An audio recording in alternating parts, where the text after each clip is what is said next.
Yun na nga mga kababayan, magandang magpatuloy sa ating pag-usapan. Ako muna ibabati ng magandang gabi sa aking mga subscribers dyan, sa aking mga viewers. Maraming salamat sa inyong suporta. Shout out sa inyong lahat.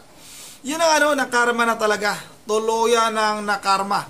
Si Jose Mari Borja Bisiral mga kababayan, o Vice na walang ganda. Excuse me.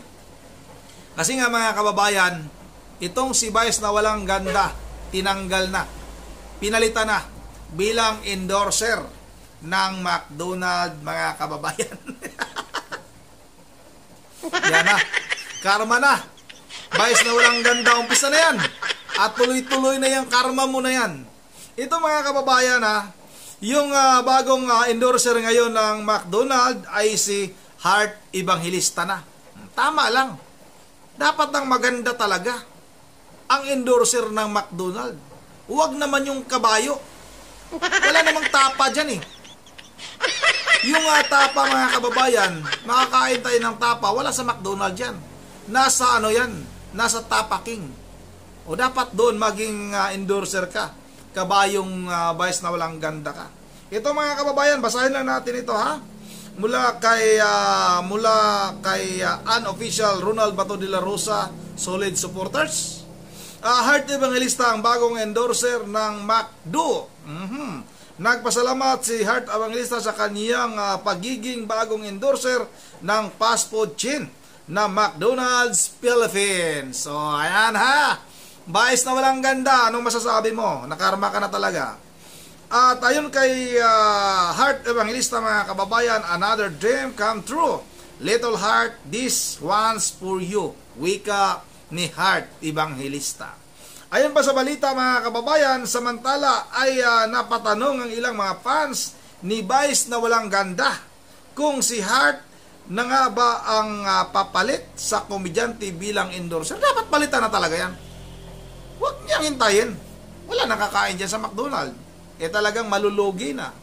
Ang daming McDonald's ngayon mga kababayan na wala ng mga customer dahil ibinoykot nga.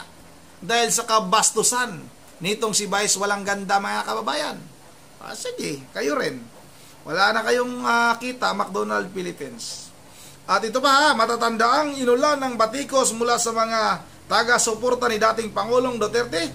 Si Vice na walang ganda matapos ang biro nito tungkol sa dating presidente.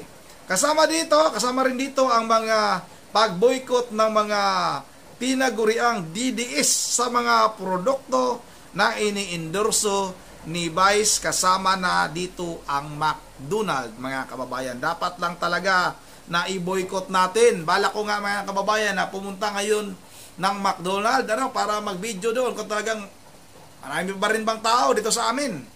Kasi nga ako ayaw kong kumain muna ng McDonald's, doon na lang muna ako sa Crispy King mga kababayan. Hanggat hindi nila tanggalin itong si Vice na walang ganda mga kababayan bilang endorser ng McDonald's, hindi rin tayo kakain ng McDonald's. Doon lang muna ako sa Crispy King. May manok din naman doon mga kababayan. At parehong prito lang yung mga manok nila. Samantala mga kababayan, may banat din itong si Christopher Min kay Vice na walang ganda mga kababayan, o Jose Mari Borja Bisiral. Sabi ni Tita Christopher Min mga kababayan, ano na Vice, pinotakti ka na ngayon. Para ka na tuloy pinotakti ng mga langgam. Bakit mo sinisiraan o binabastos itong si dating Pangulong Duterte? Bastos ka talagang, kabayo ka. Dahil sa pambabastos mo ngayon, lumiliit yung mundo mong ginagalawan. Ito na mga kababayan, wag na natin itong patagalin. Sabay-sabay na natin itong panoorin. Galit na galit po ang DDS ngayon kay Vice Ganda. Totoo yan, talagang galit na galit.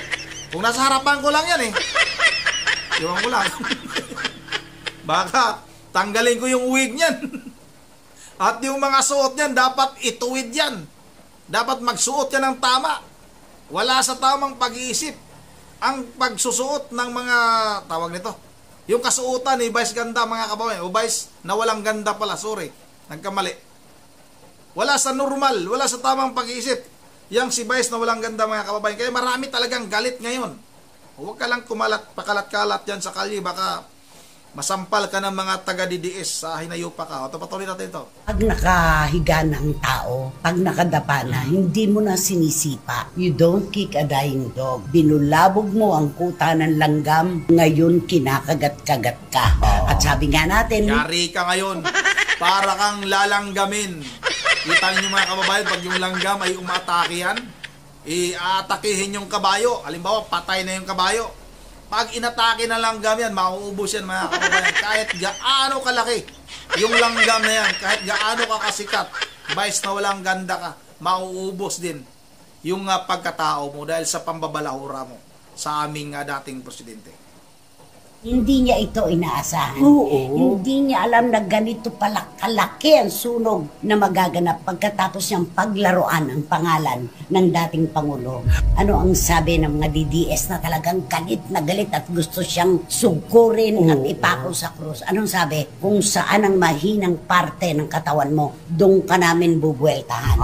Gagamitin ko yung sinasabi ng DDS, vice pangit, kasi hindi na doon sa ganda. Dapat daw palitan ng Oo, pangalan. palitan ng pangalan. Ang tanong ko lang kay Vice, ikaw ba may talent ka ba talaga? Na ipakita sa konsyerto mo. Hindi ka pa nadala. Hindi ba't hanggang ngayon, 12 taon na ang ginawa mong pambabalahura kay Miss Jessica Soho. Dapat nadala ka na Yung doon. mga kababayan, yung pamabalahuran niya kay Jessica Soho noon, talagang pinutakti din siya ng mga buzzers, mga kababayan. Ngayon, inuulit na naman niya. Kasi nga, sa akala siguro ni Vice na walang ganda. Dahil nga, itong si dating Pangulong Duterte ay pinadala doon sa dahig.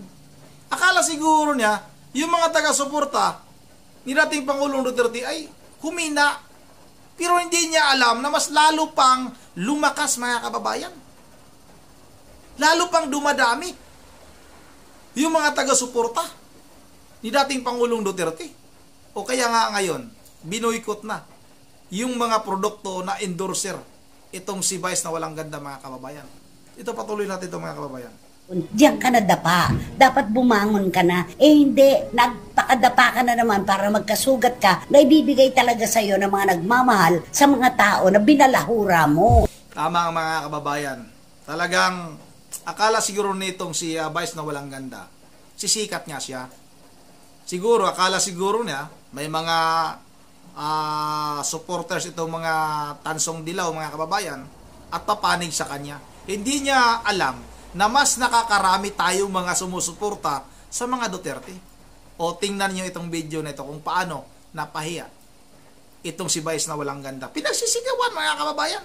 O ito, panoorin natin ito.